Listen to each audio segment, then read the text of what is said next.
In the 18th century, African history was marked by the brutal and inhuman practice of the slave trade. Often the focus is on the suffering endured by Africans, but not enough on the courageous heroes who opposed and fought this horror, especially for women.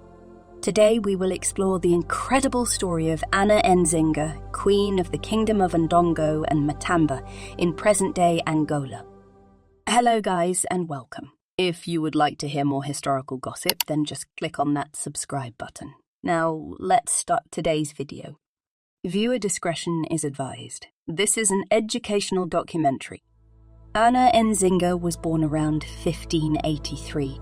However, the precise date of her birth is not known for certain due to the limited historical documentation available about her. Ana's parents were King Kiluanji Samba and one of his wives, Kangelo. The royal couple had 3 other children, Prince N'Gola Mbandi, Princesses Kifunji and Barbara Mukambu. When Ana was born, slavery had been entrenched in Africa for centuries, with enslavement systems often involving the capture and sale of war prisoners, criminal slaves, or individuals sold as debtors. Among other criteria principally used in the sale of slaves, we also find slaves captured through raids and kidnappings, or individuals captured during business trips along trade routes within Africa. These individuals could be victims of kidnappings or deception by merchants or slave traders. Another method of slavery was as a form of punishment for unpaid debts or crimes committed. In these cases, however, slavery was often in the form of forced labour and did not necessarily involve trade with foreign powers. In the specific case of Ndongo, Ana's hometown, slavery was a daily reality, and Portuguese raids in the region to capture slaves and import them to America were frequent. The Portuguese had indeed been active in the region for several decades before Ana's birth, and the slave trade was one of the main economic activities involving the country. Ana saw much of her people suffering.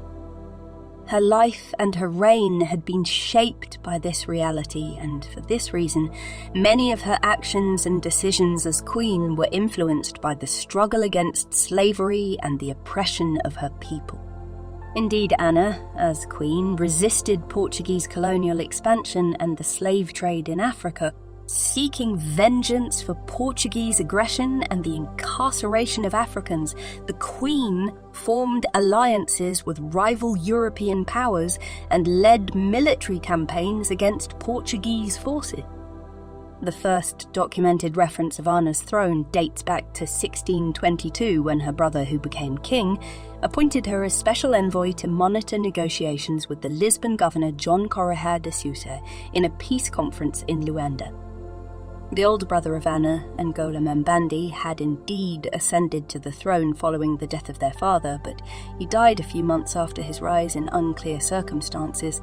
He'd probably committed suicide or was poisoned by adversaries favourable to the Portuguese.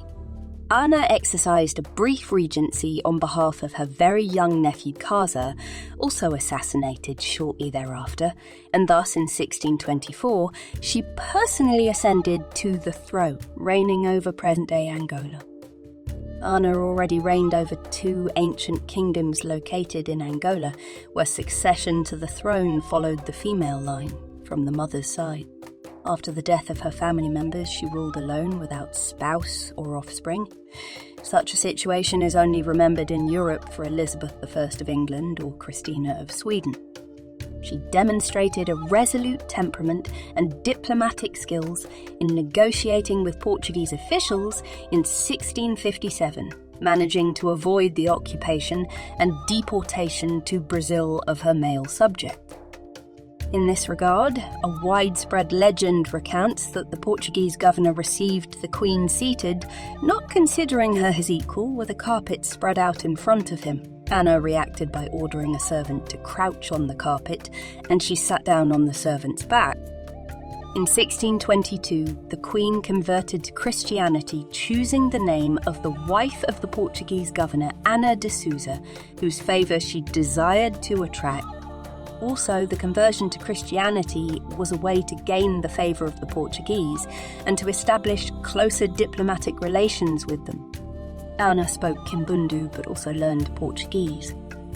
During her reign, she managed to keep Angola an independent state and to prevent, for the time being, the introduction of slavery for the Angolans.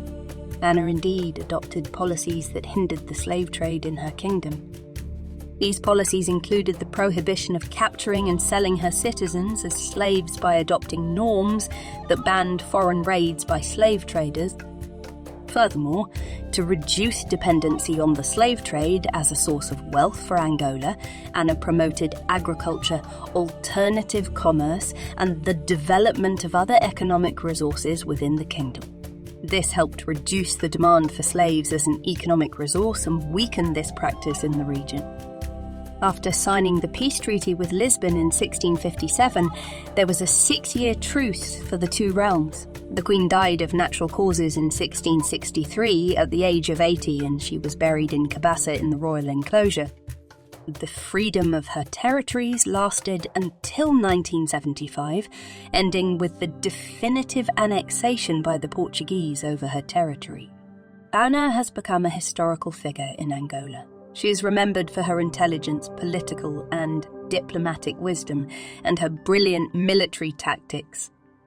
In the Angolan capital Luanda, an important street bears her name, and in 2002 a statue of her in Lago do Canaxixi was dedicated in her honour to celebrate the 27th anniversary of Angola's independence. Ana is also remembered in Africa as the mother of Angola, the fighter against slavers and the protector of her people, and is considered a symbol of the struggle against oppression. And you guys, did you know the story of Ana Nzinga, the courageous queen who defeated slavery in Angola and freed her people? Let me know in the comments below. I hope you liked this topic because this is part of a series of videos about badass women of history, so make sure you subscribe and hit the bell button so you don't miss the next episode. Thank you for watching.